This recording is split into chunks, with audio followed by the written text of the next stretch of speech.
लाडक्या बहिणींचे वितरण तुम्ही एवढे लांबवलेच आहे ना, तर अजून 4-5 दिवस लांबू द्या. परंतु आता एकत्रित 4,500 रुपये द्या, अशी मागणी राज्यभरातील सर्व लाडक्या बहिणी करत आहेत.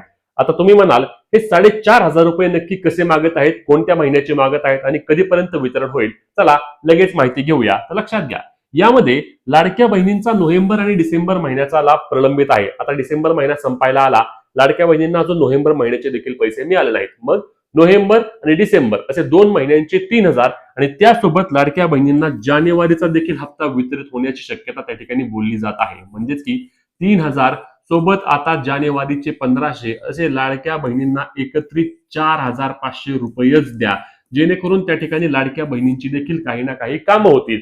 सरकारचं देखील हेच ध्येय आणि हेच धोरण दिसतंय की लाडक्या बहिणींना एकत्रित 4,500 रुपये द्यायचे. सरकार याबाबत परफेक्ट टायमिंग साधणार आहे आणि हे टायमिंग असणार आहे इलेक्शनचं.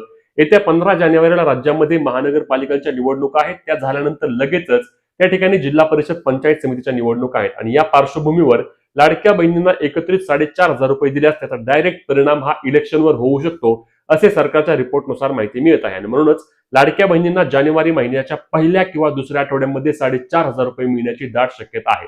आता याबाबत तुम्हाला नक्की काय वाटतं हे कमेंट करून सांगा आणि महत्त्वाची व्हिडिओ शेअर करायला आणि कामाच्या माहिती अपडेटसाठी पेजला फॉलो आणि चॅनलला सबस्क्राईब